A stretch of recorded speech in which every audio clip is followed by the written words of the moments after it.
what we do in the midst of this sin-sick age that has rejected the gospel and perverted the gospel and replaced the gospel with that which is not the gospel.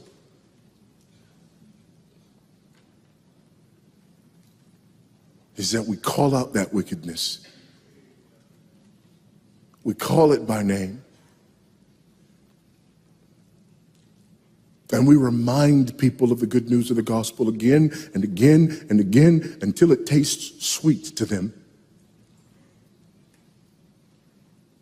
When people say, no, our problem is this, our problem is that, we say, no, our problem is that God created the world.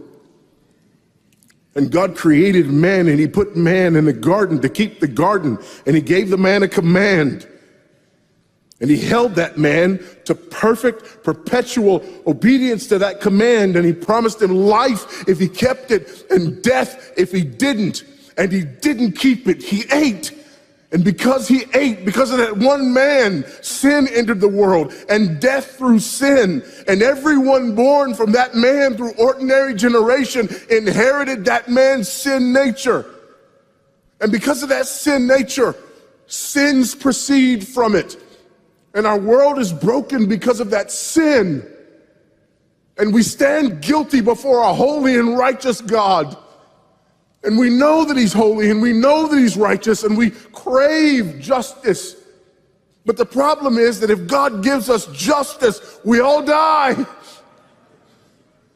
And so that God, in his goodness and in his mercy, sent forth his son, who was not born of ordinary generation, but was born of a virgin. Yes, the virgin birth matters. Why? Because if he's born of ordinary generation, he's born in sin. But because he's not born of ordinary generation, he's not born in sin. He's clean of sin. His record is clean. And he keeps his record clean.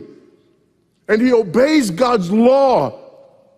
And because he's fully God and fully man, he obeys the law of God on our behalf in his active obedience. And then in his passive obedience, God made him who knew no sin to be sin for us.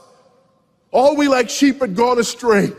Each of us had turned to his own way, but God laid upon him the iniquity of us all. And Christ died for sin once for all, the just for the unjust. And God imputes our sinfulness to him.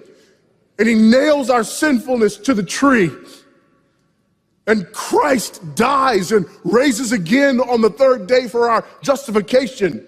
And there's another imputation. The righteousness of Christ is actually imputed to us so that God can be both just and the justifier of the one who places faith in Jesus Christ.